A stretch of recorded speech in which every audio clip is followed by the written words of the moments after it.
Today session, as I said, is on health occupations and PR pathways. So just before starting it, I would just like to tell everyone that, thank you for attending this session.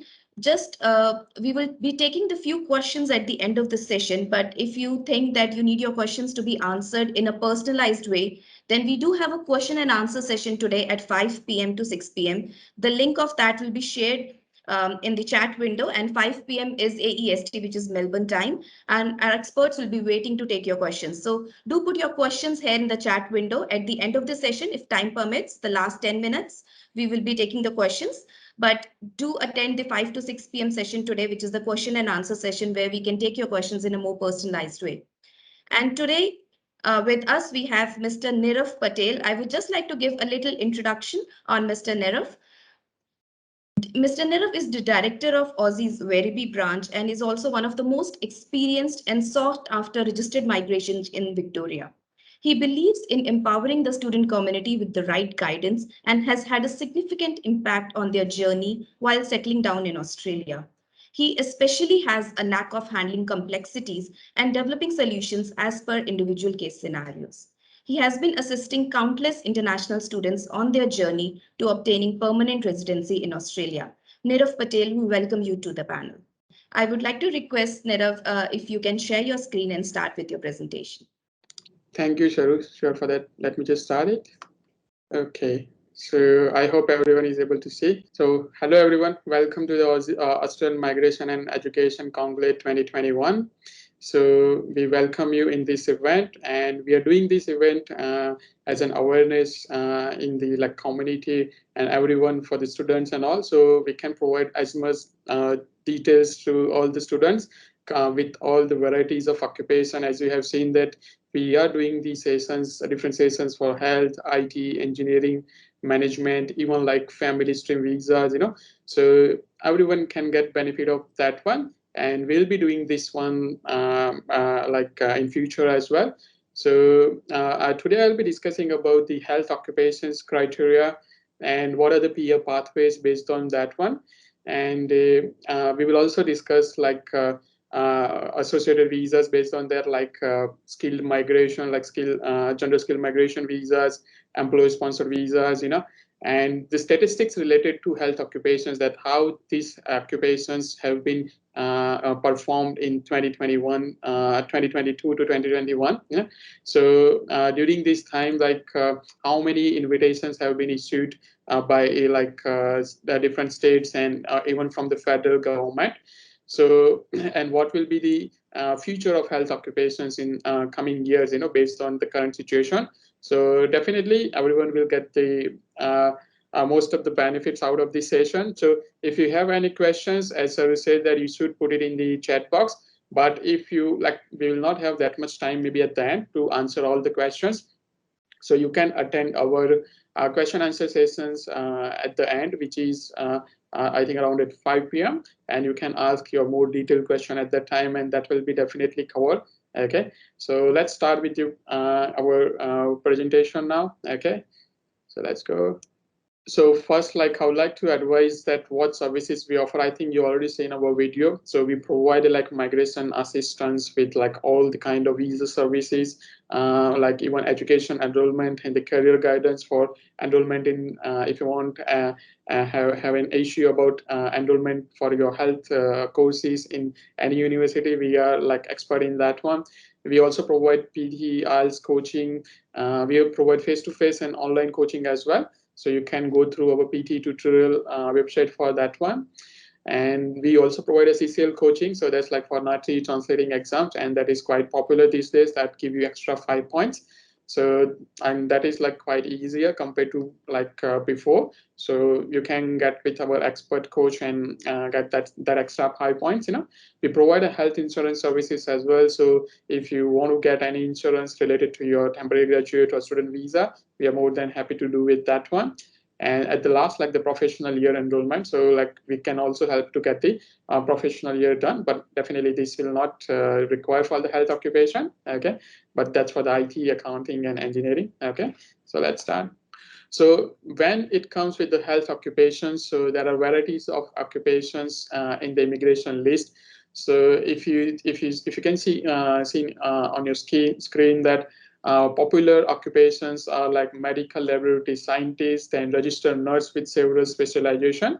That includes like aged care, mental health, emergency, critical care, not elsewhere classified. So there are various occupations even in the registered nurse as well. And in which specialization like you have a skill assessment, that matters as well for the invitation. There is enrolled nurse occupation as well, which is based on your diploma of nursing here in Australia, and registered nurse is based on your Bachelor of Nursing or Master of Nursing here. General practitioner and the medical practitioners are usually doctors here who want to apply for permanent residency in Australia. Then industrial pharmacists, retail pharmacists, pharmacy technician, medical laboratory technician. On top of this one, there are like many others, like you can say physiotherapist, psychologist.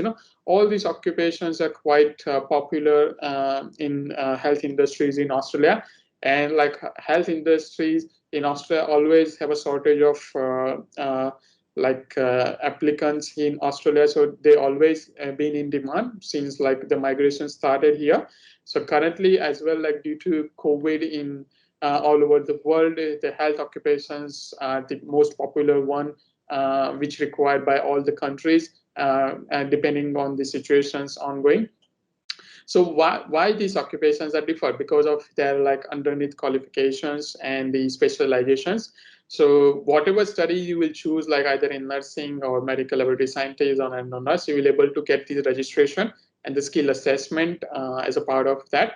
And not all the occupations require skill assessment for the registration for the permanent residency. So that's also we will discuss during our session. But if you have any of the occupation apart from this one, and if you have any questions, you can ask in the comment box. I will definitely cover it at the end. But we will mostly discuss these occupations, which are quite popular these days. Yeah. So skill assessment authority. So as I said, like each occupation require different qualification, different experience, and different registration pathways. So one of the most popular is like NMAC, which is Australian Nursing and Midwifery Accreditation Council. So that is responsible for the nursing skill assessment. So they do skill assessment for all the nursing occupation for registered nurse and enrolled nurse. While AIMS, which is like Australian Institute of Medical and Clinical Scientists, which is responsible for like medical laboratory scientist, medical laboratory technician, pathology collector as well. VET-assess is like assess quite range of occupations, but they also assess like pharmacy technician, industrial pharmacists, which are related to health industry. Pharmacy councils, that is like for retail and hospital pharmacists, that's you need to go through pharmacy councils. And for pharmacy councils, they require you to have the different pathways. Either you have like accredited study in Australia, or if you have studied overseas, then you need to clear the CAPS examination. And if you clear that exam, you will be able to get the skill assessment. And later on, if you do an internship here as a like retail pharmacist or hospital pharmacist, you will be able to get your registration as well. And Australian Medical Council, so that is for medical practitioners, so like for doctors. And for that one, if you have studied overseas, again, they require you to do the clinical examination, written examination, and the 1 year of, I think, under supervised training, which is like senior general practitioner. If you meet that one, you'll be able to get the registration as a general practitioner or medical practitioner. That will be able to give you the permanent pathway for skill migration and employer sponsor visa. Now we will discuss in each assessment authority what are the basic criteria. So first is NMAC. So as I said, NMAC is associated with the nurses. So the main requirement for the NMAC is APRA registration. So APRA is an authority to register different health occupations. Again, it's similar. So like for doctors, for even I think physiotherapy board, and most of the medical related occupations are part of the APRA registration. And to work in Australia, where the registration is required, you must need to get the registration first, and then it will go for the skill assessment. That's generally what happens. So for a nurses, if you have studied in Australia or overseas, apart from USA, Canada, and few other countries, then you will be fall under modified skill assessment pathway. And as a part of that, if you have studied in Australia as an accredited study, then you can get the registration straight away with your English language score. But if you have studied apart from USA, Canada, and Australia, let's say in India or other Asian countries, then you need to complete the current program, OBA, so occupational based assessment program. So that requires that you need to do your document assessment, then your written examination, and then the clinical practical training. So you need to go through that one, and then you will be able to get the registration. So once you have that registration, then you can get the skill assessment from NMAC. And skill assessment, as I said, is one of the mandatory document as a part of your permanent residency application. So for a nurses, registration through APRA and skill assessment through NMAC is mandatory. So as I said, there are different occupation in nursing as well. So registered nurse as aged care, registered nurse in mental health, registered nurse in emergency and critical care. So if you want, and usually they will give you the skill assessment as a registered nurse in not elsewhere classified. But if you want to get it in the specialized occupation, then you need to have certain number of hours of experience in that specialized experience. So you will be able to get the skill assessment based on that. And those skill assessment will help you to get the permanent residency, because these days registered nurse in aged care, mental health, and critical care are quite popular, and the different states are targeting those occupations for an invitation. So the basic English language requirement for that one is just 7 proficient English, and it's again, as I said, MCQ and clinical test required for APRA registration. They are also responsible for enroll nurse skill assessment, and APRA will be responsible for enroll nurse registration. So that is based on your diploma of nursing here. So there are a few people who might have studied overseas, maybe let's say in India there is a course of general nursing midwifery. So in Australia, actually they don't consider that as a related to Bachelor of Nursing or equivalent to that one, or not even that will be considered as a diploma of nursing. So they need to do a Bachelor of Nursing or associated extended courses here in Australia, and then they will able to get the skill assessment and registration as a nurse. So someone who studied Bachelor of Nursing, they will be meeting the requirement, rather than someone who has done just general nursing and midwifery specifically from India. Okay, so next. So now it's an AIMS skill assessment. So as I said, AIMS is responsible for medical laboratory scientist, medical laboratory technician, or pathology collector as well. So medical laboratory scientist, if you have studied accredited courses here in Australia, it's just straight away, you will get the skill assessment. There is no registration pathway, just 7 each, and accredited study will get you the skill assessment. Medical laboratory technician require minimum diploma study and 2 years of experience as a laboratory technician or pathology collector in last 5 years.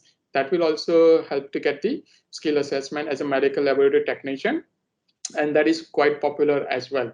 So I will discuss about the medical laboratory scientist occupation importance while we will be discussing the points, because immigration has invited in this category with less number of points, and even all the states have prioritized this one.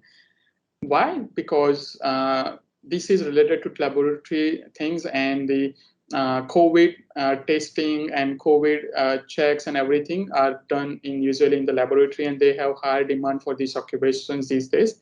So if you study this one in Australian university for 2 years, definitely there will be a bright future if you get a job in that one. Now, what I says, as I said, it will for health related industrial pharmacist and the pharmacy technician. So that industrial pharmacist will require minimum of bachelor qualification, doesn't matter here or overseas. And after that, 1 year of post-qualification experience in last 5 years to get the skill assessment. So if you have studied Bachelor of Pharmacy here in Australia, after that, you need to get a 1 year of experience to get assessed with industrial pharmacist. Or you can through CAPS pathway or accredited pathway for the Pharmacy Council as well, which will be for hospital pharmacist or retail pharmacist. So it depends on which occupation you want to select. And for pharmacy technician, that's also quite popular recently. That have been invited by New South Wales and Victoria, particularly for their 190 state nomination. So they just require diploma qualification with 1 year of post-qualification experience in last 5 years. So if you have done diploma of pharmacist overseas or in Australia, if you just get a 1 year of experience in any pharmacies related job. So let's say like if you're an assistant to pharmacist or something, and specifically pharmacy technician will not require registration. So if you just work as a 1 year, and then you can get the skill assessment, and this will help you to get the permanent residency as well through skill migration. Okay. So now I would like to discuss about benefits of securing multiple skill assessment. So like we have seen lots of applicants as well, like who are eligible to get the different assessment, different occupation skill assessment. For example, registered nurse, if you have done Bachelor of Nursing, you can get it in multiple streams, like in aged care, mental health, or not also classified based on your experience. So if you have like that privilege, you should go for all the available options for skill assessment, because if you will have at least skill assessment, if immigration start any program for that occupation, you are ready to apply for that one. Just to save some money, some people or some students don't apply for the different skill assessment occupations, different occupation skill assessment, even if they are eligible. So by doing those, they're like delaying their permanent residency application, and sometimes they miss the chance to apply as well, because that program might not be available for maybe longer time. Let's say if they just require 100 applicants, and whoever will apply first 100, they might get it. And if they will be invited, there is no quota, then there is no point. So if you are having an option to get the multiple skill assessment, try to get that done. So try to get all the occupation skill assessment done, even if it's not open currently. So at least you will have all these occupations available. So for example, in Victoria, there is one occupation available, but they open in New South Wales, which is also, you will have it. If you have that skill assessment in handy, you can apply straight away. So in that way, you will not waste your time to get a skill assessment for 2 months or 3 months. Sometimes it take a longer as well if they receive multiple application at the same time. So that's the one thing everyone should understand. So try to get the skill assessment in different occupations if you're eligible to do so. Okay. So now we'll be going in the skill migration, gender skill migration slide. So we'll be discussing about the skill list, then the 189, 190, 491, and different state nominations availability for these occupations. So first of all, like MLT SSL. So lots of people have heard about this term. So what does it mean? So medium and long-term strategic skill list. This used to be known as SOL, which is skilled occupation list. Before they replace it with MLT SSL. So that means the occupation which are in demand currently, and they are like quite popular, and immigration is prioritizing these occupations in terms of the permanent residency application. So everyone should try to get their occupation in this list, so they will have multiple options to apply for different visas. So for MLT SSL, applicants can apply for 189 skill independent, 485 graduate work stream, 491. So this is privileged to them. Apart from that, they are also eligible to apply for like 190 state nomination, 491 regional application, 482 skill employer sponsor visa, 186 employer sponsor visa, 407 training visa. So if your occupation is in MLT SSL list, then every visa is most likely will able to apply. But these are the 3 categories which cannot be applied by different occupation list. So for example, the next one is short-term skilled occupation list. So a short-term skilled occupation list reflects itself that it's for short-term. It might change as well in future. It was known as CSO list, consolidated skilled occupation list before. So if you are in this occupation list, you will not able to apply for the visas like 189, 485, 491. But you can be eligible. 491 is family sponsored. Okay, you can be eligible for 190 skill nominated through state nomination, and 491 nominated by state or territory. So that is a regional area sponsorship. So if you are applying for 491 in family sponsorship, then your occupation must be in MLT SSL, which is in the long-term base. And if you're applying for 491 regional sponsorship, then it can be on long-term or short-term. That's fine. So lots of, let's say, for example, I will give you occupation enrolled nurse. So enrolled nurse is in the short-term skilled occupation list. So applicants who are in short-term skilled occupation list, they are not eligible for family sponsorship for 491 because they are not privileged to apply for that one. So for them, either they need to do a Bachelor of Nursing, or they need to go for the 190 state nomination pathway or 491 nomination through a regional pathway. Now, this is just like statistics and the sites availability for the popular occupations, in across Australia in different states, and what were the occupation ceilings.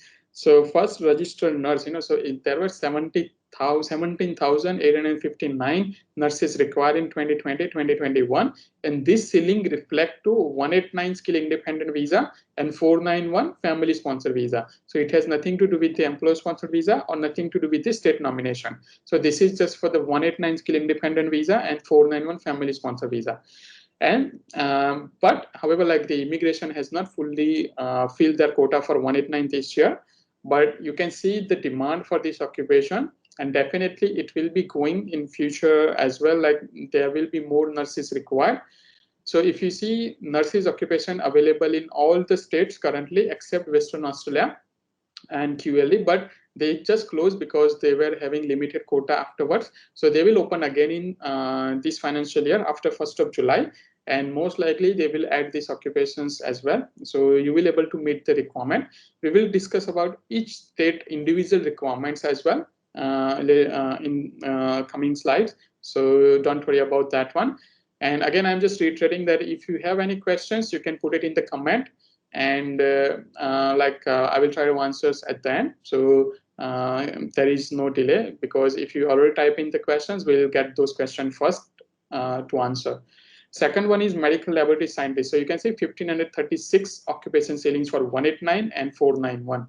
And that is also in long-term list. And that's available pretty much in all the occupation except Northern Territory, Queensland, and ACT. But again, like Victoria, New South Wales, Tasmania, South Australia, which are the quite popular state, it's available. There are chances that they may add this occupation in ACT or QLD, but just need to wait for that update.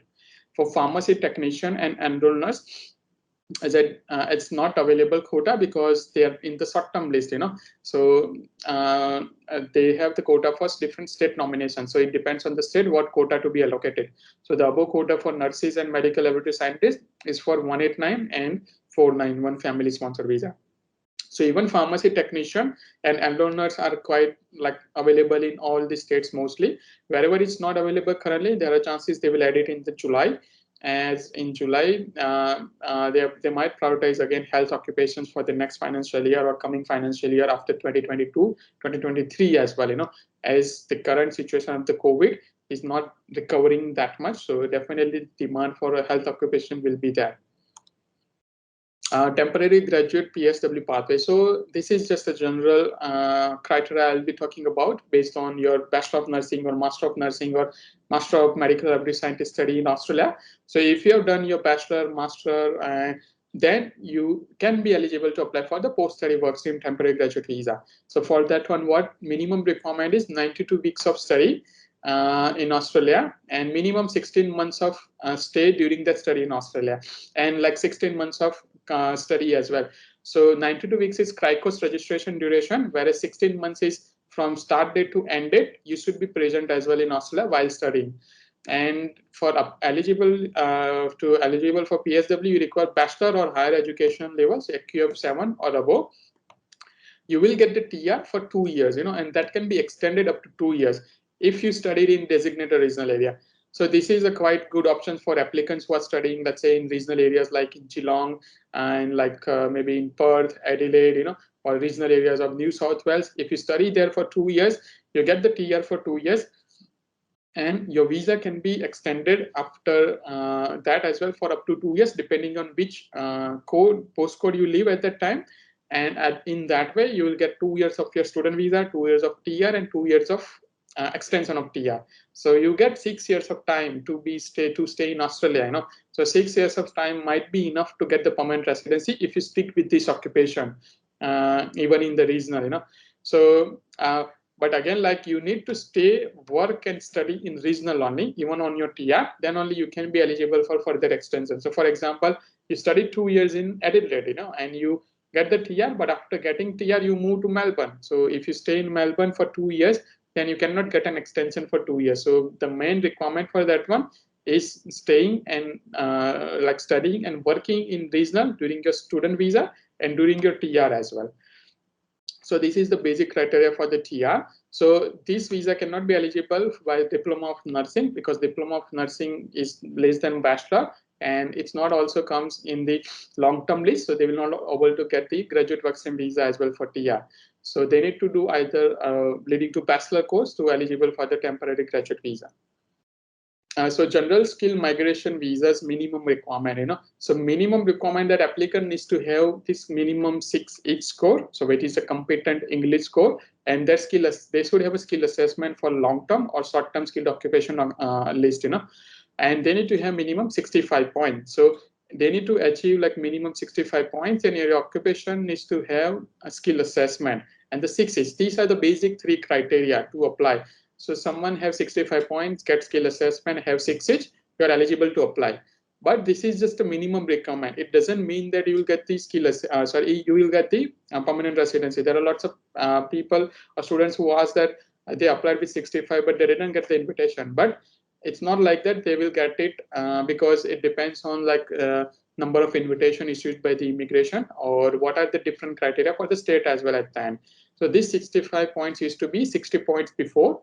But they change it after June 2018, and they make it 5 points extra. So this is just overview for the general skill migration, which I already discussed. So 189, you can see they require minimum 65 points, and it's in independent PR. 190 state nomination is through a state nomination, which requires 60 points independently. You will get 5 points from the state as well, if you meet the state criteria. 491 is through 2 different pathway, so you require 50 points. So you will get 15 extra from a state if you're applying through regional, or 15 points through a relative sponsored. Like if you have a family who is living in regional area, they will be able to give you 15 points for that. So you can see each a visa required skill assessment. So skill assessment, you can see it's a mandatory requirement. Then English language requirement, each visa required 6 each. And what are the visa types? So 189, 190 are permanent residency. You don't need to apply for any visas afterwards. But temporary visa, 491 is a temporary, 5 years of provisional PR, So you'll get the 5 years of visa, but you need to stay in regional and work in regional for 3 years and earn minimum $53,900 every year. And then you will be able to apply for the permanent residency after 3 years. So if you meet the 3 years requirement, it will be easy to get the permanent residency. Even if you are getting a 491, you should go for that one, because immigration will give maybe more invitations in the regional visas in the next financial year compared to maybe 189 or 190, as they want to increase migrants in the different regional areas of Australia. And it's not that difficult, even after 491, just to stay and work in regional for 3 years, and 53,900 plus superannuation. That's the minimum requirement, and you can work in any occupation. It's not necessary to work in your occupation for like nursing, or maybe if you don't want to work in future. And you'll get the Medicare card as well after getting 491 visa. Okay, so now we'll discuss about each state criteria. So you can see the New South Wales state nomination. So for New South Wales, to get the 190 state nomination, the minimum what are the common criteria is like having a higher points. So points, if you have around 90, 95, including 5 points, you will get it. They have also invited lesser points than this one as well recently. Okay, but generally, if you have this much point between around 90 to 95, you'll get it straight away, and whenever they will invite. And they just require that applicant needs to be residing in New South Wales. There is no such requirement that you should have a job offer, you should be working over there. If you're working, that's fine, that's a plus point. But minimum requirement to get the invitation is just a residency. So if you're staying in Victoria, if you move to New South Wales, and if you just apply for EY for New South Wales, if you have 85, 90 points, there are chances that you will get the invitation for New South Wales. There is a 491 regional visa as well for New South Wales. So for that, if you have like 65 points, including 15 points from the regional, then they have the 3 different streams. So first stream says that like if you have studied there like for 2 years or if you have 1 year of experience in regional area, you will be like prioritizing that one, and there are different regional areas in New South Wales. So there is like, if you have heard about Orana, Riverina, Central West, if you are staying in those regional area and if your occupation is available in that one, then at least if you're working in your field, you will get the invitation for 491 for sure. Because even after they have requirement for 1 year of experience, we have received quite number of applicant invitation who have worked less than 1 year as well. So even after they said 1 year, because they are not getting that much applicants with the 1 year of experience, so they actually inviting even if someone meeting with lesser requirements, because they have the quota available and they want to fill those quota as they required. They want to fill their labor shortage in that state, So even if you get a job in regional area in New South Wales, you should go for that one. There are chances that before 1 year you may get your 491 invitation. Victoria state nomination. So Victoria required for 190 that minimum of 6 months of experience related to your medical, health, or research, as they will be prioritized in registration of interest. So that means like if you have worked and studied in nursing, medical laboratory scientist, pharmacies, or physiotherapist and all, and then these occupations, if you have 6 months of experience and skill assessment, you can apply for the Victoria State nomination with the ROI, and there are high chance of you will get the invitation. So you can see that Victoria is totally relying on nurses and the health-related occupations, and they are promoting them. So Victoria always invite more number of invitations for health occupations since they have started mostly, as they used to invite easily before for the nurses based on just study. But nowadays they're inviting with 6 months of experience. So even to it's not that difficult to get an experience as well for 6 months. So if you have 6 months of experience, and if you, let's say if your occupation is medical laboratory scientist, if you have 65 point skill assessment, it's good to go. And for 491 regional, it's a similar thing, but they require 3 months of experience in regional and stay in regional. So if you're like staying and working in regional area for 3 months compared to 6 months for Melbourne. So let's say if you stay in Geelong, maybe Pakenham, wherever regional postcode, then after 3 months you can be eligible for 491. And I'm just repeating that like these criteria are for 2020, 2021. So each state will announce their new occupation list, and the updated criteria, or they may keep the same criteria as well, but that will be coming soon, maybe in next couple of weeks. However, we'll be doing updating those criteria as well as soon as it will arrive, but pretty much it will be similar. Like experience will be the main part of the each state, maybe for the requirement, except New South Wales. Next one is Tasmania. So for Tasmania 190 state nomination, they require you to have 2 years study in Tasmania or 6 months of full-time experience in your occupation. So if you have this much, if you meet this requirement, you can be eligible for 190 state nomination. Whereas for 491, they require 1 year study and 1 year stay in Tasmania or 6 months of full-time experience in skill level 1 to 3.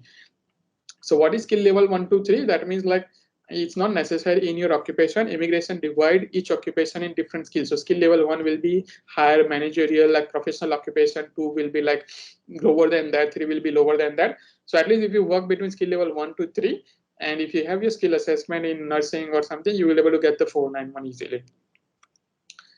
And Northern Territory state nomination. So they require you to have 2 years study in Northern Territory and 6 months experience for 190 state nomination. And for 491, 2 years study in Northern Territory. So again, like if you are coming directly from overseas and staying in Northern Territory, then there is an ideal option. Otherwise, it seems difficult requirement compared to other states like Tasmania, South Australia, or maybe Victoria or New South Wales. For South Australia state nomination, they have a different pathways, like graduate pathways, working pathways, offshore pathways, but general requirement that you should have like experience around 18 months in Adelaide or a minimum bachelor study with 3 months experience in Adelaide. So for example, if you have completed your bachelor in Adelaide and have 3 months of experience, you will be able to get your skill invitation for 190. If you don't have studied in Adelaide, then you may require 18 months of experience in Adelaide to get that 190. However, sometimes they invite with lesser number of months of experience as well. Usually, if they don't have many applicants applying in that category, then sometimes they might be liberal. For 491, you require 12 months of experience in Adelaide to meet that criteria for the state nomination. In South Australia, there is one good pathway is that if you are living and working in outer regional area of Adelaide, so which is like far from Adelaide, maybe around 50-100 kilometers, they have listed the postcodes. Then if you have 1 year of experience in any occupation, you can be eligible for 491. So that is a good pathway available in Adelaide for anyone to apply. Just staying and working in regional outside of Adelaide for 1 year, you'll get the 491. Okay. And the Queensland state nomination for 190, they require you to have 6 months of full-time experience in your occupation. And for 491, they require 3 months of full-time experience in your occupation. So 6 months of experience plus job offer letter, 3 months of experience plus job offer letter for 190 and 491 respectively. And for ACT state nomination, actually they require their own Canberra matrix points to be met. So minimum requirement is 6 months of full-time experience. And if you have your Canberra matrix points around 70, I would say 70 to 90, you will get the 190 state nomination. And if your metric points are around 60 or 70, and if you have minimum of 3 months of part-time experience, you will be able to get your 491 regional visa invitation over there. And like ACT invite lots of occupations, and they invite every week, So there are good chances that you will get the invitation if you meet the minimum requirement, because recently ACT has invited around 60 points for 491 and 190 for around 75, maybe around 80 points. So they just require 6 months of full-time experience for 190 and 3 months of part-time experience for 491 regional. And the last one, I think, is the WA state nomination. So that's for Western Australia. So Western Australia require you to have 2-year study in Western Australia with 6 months of full-time experience in your occupation in Australia anywhere, or employment contract for 1 year in Perth. Okay. So if you have studied there for 2 years, and if you move to Melbourne, and if you have 6 months of experience in Melbourne in your occupation, you can be eligible to apply for WA state nomination. And similarly for 491, it's the same requirement, but just the points may be different for 491. But WA is also a good option if you come straight away from overseas and study over there. Just studying over there and working anywhere in Australia or having a job in WA will able to give you the invitation around 75 points, or maybe around 70 as well, as they invite every month, good number of invitation. Okay, now we will go towards the employer sponsored visa. So as immigration is divided in few categories of permanent residency. So one is general skill migration, which we have discussed 189, 190, 491. This one is skilled migration. Skilled employer sponsored visa, which is 407, 482, 186, 494. Then other one is global talent visa, but that's you can apply in that as well, but you require a higher level of research and health related experience, internationally recognized. Then the business visas, but mainly what students should focus is skilled employer sponsored visas and the general skill migration visas. And immigration is nowadays prioritizing the employer sponsored visas. Why? Because immigration already getting the skilled applicants straight away who is working in their occupation, and there is a labor shortage for that employer, so that's why they are applying. So this is meeting all the requirements as per the federal government, so that's why they are prioritizing for these employer sponsored visa. So training visa is training visa 407 is you require minimum of 1 year of full-time work experience or study for 1 year in last 2 years, for and that experience you can consider on 485 as well. So for example, if you have done your Bachelor of Nursing, if you work for 1 year as a nurse, on your 485, if your 485 is expiring, you didn't get your 189, 190, 491, then if your employer is ready, you can apply for 407 visa for up to 2 years. So they have different streams. So registration purposes, that means if you require training or experience to get a registration, then you can go for a 407 visa. So usually this is required for, let's say, pharmacists, maybe nurses, for general practitioner. This is quite popular because for doctor require mandatory 1 year of training to get the registration. So usually they go on a 407 visa or a 482 visa later on. Or someone who want to improve their skills. So for example, let's say you already have an experience overseas, but you are not specialized in one domain. Now your employer want to train you in that domain, as a part of that occupation, then you can also apply for this 407 visa. But this is totally depend on employer, So your employer needs to agree to sponsor you on a 407 visa. You need to make sure that experience done on 407 visa will not be considered for usually skilled experience. So they might not able to claim 5 points for your experience for 189, 190, or 491. Okay. So skill shortage, temporary skill shortage visa, which is a 482. Again, this is a leading after 407 to 482, or someone who can directly apply for 482 employer sponsor visa. So for this one, you require 2 years of full-time work experience, and this experience can be overseas as well in last 5 years, or you should have done on PR or on training visa. So if you have 2 years of full-time experience, so casual experience will not be considered, then you can get the TSS visa. So if your occupation is in the short-term skilled occupation list, then you are eligible to get the 2 years visa, and you can extend to another for 2 years. And there is no transitions to PR through like 186 pathway for employer sponsor. However, in between you can apply for state nomination, like 190 or 491, but like not permanent residency through any employer for 186. Occupations on long-term list like registered nurses, laboratory scientists, those occupations can apply for this visa and get it for 4 years. And they have a transition pathway for PR if they complete 3 years of experience on that one. So this is also a good option if you are working in your field. So everyone should focus on things that like after finishing study, try to get a job in your field, because by working in your field, you will be able to meet the requirement for state nomination. At the same time, if you don't get the state nomination, after 2 years at least, if your employer doesn't find any skilled person compared to you, then they can sponsor you on this 482 visa as well, which can lead to permanent residency. So rather than moving on a different states, you can stick on these options as well. So as I said, 482 can lead to permanent residency. So 186 is the pathway for a 482 to get a permanent residency. So in 186 as well, there are two pathways: direct entry stream and temporary residency transition stream. So for both of that, you require 3 years of full-time experience. But for direct entry stream, it's not necessary on a 482 visa. While for TRT stream, it must be like you should have worked for 3 years of experience on 482 visa on same employer, and then you can apply for 186 TRT stream. So it means, let's say if you have done Bachelor of Nursing overseas, if you have a 3 years of experience full-time as a nurse overseas, if you get a skill assessment registration, and if you find any hospital or someone who are ready to sponsor you, you can apply straight away 186. You don't need to go through 482, But someone who don't have 3 years of experience, they just have 2 years of experience, then they can go for a 482. Then after 3 years, they can go for a 186. Or someone even don't have a 2 years of experience, they just finished their recent study, they can go on a 407. So working on 407 for 2 years, you can eligible for 482.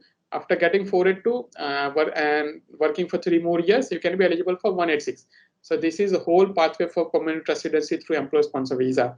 And this will be prioritized by immigration for coming financial years compared to the general skill migration for 189. So I would recommend everyone to try to get the job in your field and request your employer, if they don't find the skilled person in Australia who is like Australian citizen permanent residence, then they can sponsor it, because these skilled employer sponsor visas mainly dependent on employer, and employer needs to try for getting employee from Australian citizen or permanent residency. So they need to put an advertisements and they need to try to hire them. And if they're not getting the right candidate, then they can sponsor, So that it's not that complex process, but definitely your employer needs to be agree on that one. Okay. So again, 494 is like skilled regional sponsored visa. So let's say if you have 3 years of experience in last 5 years, and if you get the 494, then it's similar to 491. So you get the visa for 5 years. If you work with the same company for 3 years, that can lead to permanent residency for 191. So 3 years of experience is common requirement, but this one is only eligible for regional. So if your employer is regional, you can apply for 494 as well, or 186 as well. You can apply for any of that one. Okay, but sometime employer is not ready to sponsor 186. You can convince them to sponsor for 494, which again lead to PR after 3 years. So okay, so importance of work experience. Now you, after like listening this much, you should have understand that in each of the visas, what is the importance of work experience, So if you don't have work in your field, it might get difficult to get the state nomination, difficult to get the skilled points, difficult to get the employer sponsor visa as well. So as soon as you complete your study, after getting registration, first focus for you to get the employment in your occupation. I know it might be difficult to get these job, but don't lose your hope. Try to get the at least get into that industry, and you will able to get the job in your field later on. But each state require say 3 months, 6 months of experience in your field, and employer sponsored visa require 2 years, 3 years of experience. So ultimately, immigrations also require a skilled applicant who are working in their occupation. They are getting the skilled applicant directly because they are already working in the occupation. So if you're not working in your occupation, you might not be prioritized in the future. So everyone should try to get the job in their field, and after getting the job, you will able to get the multiple pathways for state nomination 190, 491, and employer sponsor visas as well. So these are just the inside of the state nomination quota. I just covered for Victoria currently. So for Victoria, actually, they have received around 6,400 ROIs up to 30th April, and they have selected 1,531 for 190. So which is very less. And 491, they have received 1,056 ROIs, and they have invited 295. This is just ROI. And out of those ROI, this is the statistic that between 1st July 2020 to 30th April 2021, they have selected the applicants who have studied in Australia. So 69% of the applicants studied in Australia. They have been selected to apply for the state nomination. So you can see the importance of studying in Australia. So someone who has studied here and have an experience, or someone who has studied overseas and have an experience straight away here, if immigration will try to choose any of that one, they will first try to choose those who are having studied here in Australia. And they are also prioritizing to those who are studied in PhDs, but we don't need to go up to PhDs, because Bachelor of Nursing or Master of Nursing or master courses in health will be enough to get the invitation. So this is just a rough quota. So for 190, Victoria has allocated 2,500 for whole financial year. For 491, 1,043. Out of that one, up to maybe April 2021, they have invited 999 and 196 for 491. So you can see the quota was not filled that much, but so total ROI invited received 1,826. Out of that one, they have finally invited 999 for 190, 491, 196. And out of that, 1,230 health professional invited, which is 67% of their quota. So Victoria is totally relying on health occupations, and they are giving the invitations who are in health professional. Because this is a large number. You can see in Victoria, people or students are studying accounting, IT, engineering, and different kind of courses, but Victorian government is inviting 67% out of their quota to health professionals. So this is a big number, So this number will most likely remain same in upcoming years until the situation of the COVID will be there, or at least they will fulfill their labor shortage, because definitely there is a labor shortages in each state, but specifically in Victoria, they are promoting more health professionals and inviting more number of invitations. And for 189, they have invited total 1,690 invitation for 2020 to 2021, and for 491 family sponsors 743. So this is just overall numbers. It's not just specifically for nurses. So, but they have, you can see they have less prioritized 189 because they might not get the skilled person directly over there who is working in their field. So they are prioritizing those who are working in their occupation and for through a state nomination or employer sponsor visa.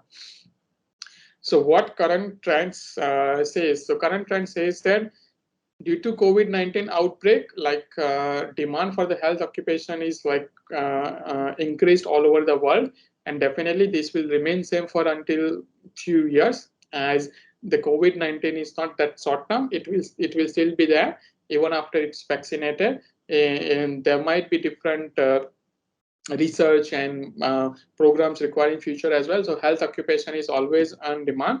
So try to apply your permanent residency through this pathway. If you're already studying in that one, that is good. If you just like start your course, or if you want doubt about your current courses and all, you can consult with our education consultant, and they will be able to guide you for the better career and permanent residencies course related pathways.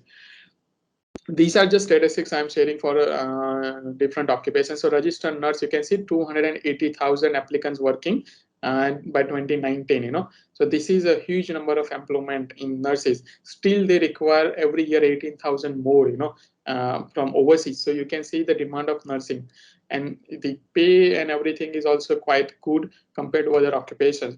We get this data from census, and that is official government data. And for enrolled nurse, you can see in 2011 there were 17,000 nurses, and currently it's 34,000 nurses are there. So it's almost double. Pharmacy technician, we have data till 2016 only, but it's 5,600 by 2016.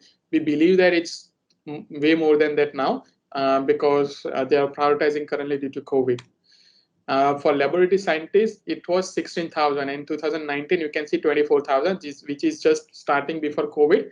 So after COVID, these numbers would have been increased as well to 30,000. So I think they will release the census data again when they will do the census, and we'll get more accurate data in the future when we'll do the next event, you know. For doctors, it's 33,000 in 2011, and 2016 is 42,000. So that increase as well. And this is just like general code, like job vacancies in Australia as per different job websites. So you can see for registered nurse, more than 10,000 nurses required across Australia. And this is just we received based on like a couple of job outlook websites, like maybe Seek or Jora. But you can see 10,000 nurses required as per their search criteria. Enrolled nurse around 4,000 required across Australia. Medical laboratory scientists around 340 across Australia, and pharmacist technician around 700 across Australia.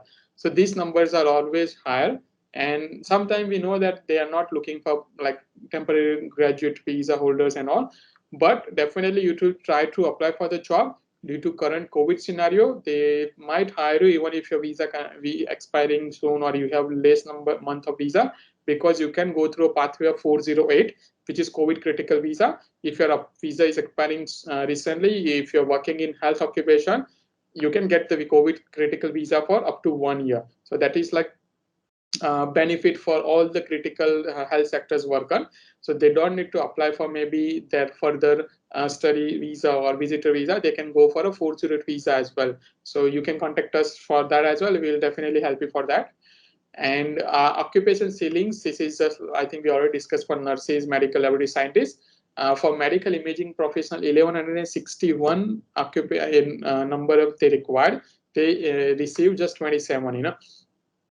And for occupational therapies, they require 1,461. They receive less than 20.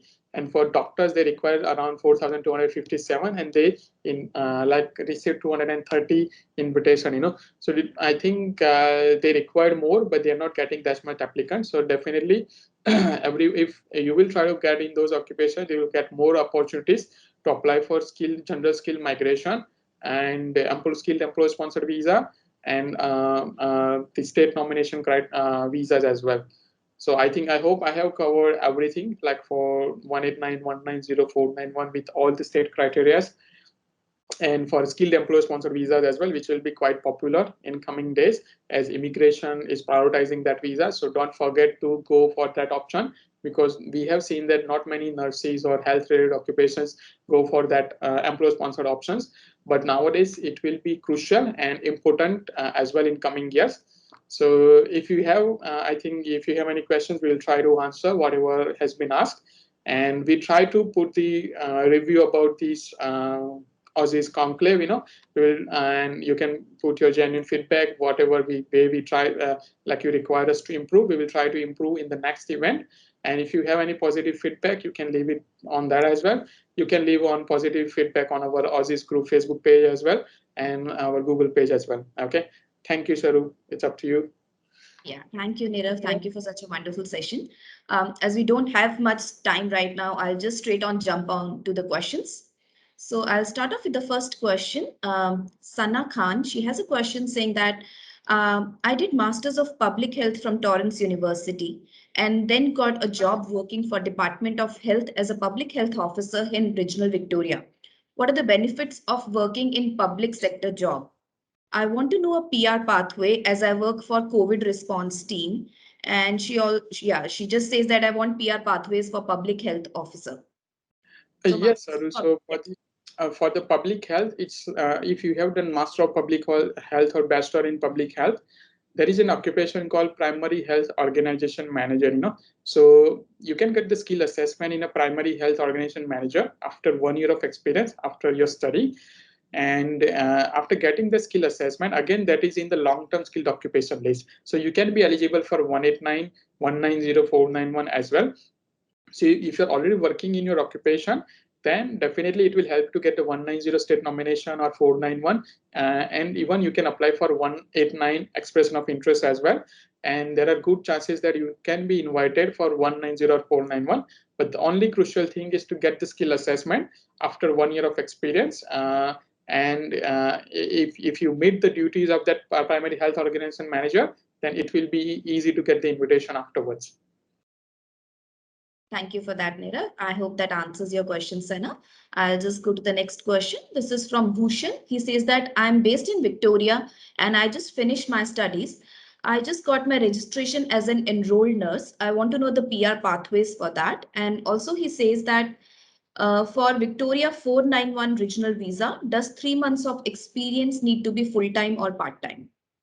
Okay, yes, Bhushan. So for diploma of nursing, and you got a skill assessment as an enrolled nurse. So that's part of short-term skilled occupation as we discussed. So as a part of that, you can be eligible to apply for 491 or 190 state nomination. But Victorian state nomination criteria, as per that, they didn't invite much enrolled nurse in the last financial year. But if definitely the requirement is 3 months of experience in regional and 3 months of stay in regional, and that can be part-time as well. It's not necessary to be full-time, okay, currently. However, as I said earlier in the session as well, that these criteria are up to 2020, 2021. Now we are going into 2021 to 2022 financial year. So each state will come up with a new occupation list and new requirements. So if they change the requirements, it will affect. Otherwise, if you have a 3 months of experience in your occupation in regional, and if you're staying over there, you can be eligible for the ROI if they keep the same requirement in July. Thank you. I'll just take a couple of just 2 more questions because we're running out of time. The next question is from Umang Mittal. What are the options of MBBS doctors from India? Yes, Umang. So if you have listened whole session, I have provided information about the general practitioner. So general practitioner is like a doctor in Australia, like a medical practitioner. So you can apply for permanent residency to medical practitioners here. But before that, you need to get the registration as a medical practitioner in Australia. And for that one, you need to go through a theoretical examination and clinical test. Then you will get a provisional registration. After that, you need to have a 1 year of experience under any senior doctor or supervised. You need to go through supervised training. So after clearing the exam, you can apply for a job here, and they will definitely give it to you as a trainee, or you can come on a training visa here. Or if you have overseas experience for like 2 years full time, you can go for a 482 visa. So you can come on a 482 visa, do a training for 1 year. After 1 year, you can get a full registration. And after full registration, you can apply for permanent residency as well. Thank you. Thank you for that, Nirav. Akansha has a question. Hi, I completed my Masters of Health Service Management. Can you please tell me what are the options for PR and what job should I focus on for PR? So Master of Health Services actually falls under different health-related occupations. So Health Promotion Officer, I think, is there. A Health Information Manager, Master of Public Health, subjects most likely related to that as well. So all of those occupations are assessed by VET-Assess. Okay, so mostly you need to get a 1 year of experience after getting your skill finishing your study. So once you get your skill assessment, then you can apply for like 190 or 491 pathway through a state. So as you can see, the experience is critical here again, because to get the skill assessment, 1 year of experience is required.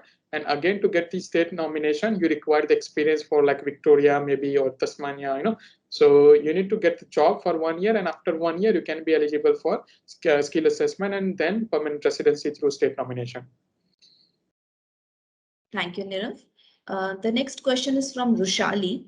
Hello, how about enrolled nurse in Adelaide, South Australia? If we study in Adelaide, how much experience do we need for both 190 and 491? Yes, Rushali. So for South Australia, I would say like if you have studied diploma of nursing over there, you need to have like minimum. If you have studied over there, the minimum of 3 months of experience required. For the 491, and more than 6 months to 1 year of experience required for 190. However, the program is closed. They are about to change their requirement. So I would say like just wait until for 2 weeks, and we will do one more Facebook live session as well for a new updates. So you can join on that one, and you'll get the updated requirements at that time. Thank you, Nirav. Another question is from Gio. He says, is Canberra coming under regional area for relative sponsor? Yes, Gio. So Canberra is a part of a regional area, definitely. So if anyone living in Canberra for your relative, you can apply for 491 family sponsor based on that. And you can move to Canberra as well to meet your 191 requirement for PR afterwards for working and staying in regional for 3 years. So definitely you can apply for 491 family in Canberra. Okay. I'll just take one more question, Nirav, because the time is really running out. Sure. When did the last round of invitation take place for food technologist, and what is the cutoff for 189 and 491? So last round was in April 2021, and the cutoff, let me just check if they have announced, because they didn't announce their the invitation date. Let me just get it and let you know just now. So usually immigration are very late in updating their data. So they just updated that on 21st of April they have done the 189 quota, and they have minimum invited at 80 points. So for like they didn't say that specifically for food technologists, but the minimum points for the 189 for like non-product occupations was 80. So they might have invited for food technologists in that round with 80 points. Thank you. Thank you for that, Nirav. I'm really sorry for the remaining questions, which we couldn't answer in the session today. But it was really nice session, Nirav. Thank you for the detailed information. And I would just like to thank all of you for attending the session.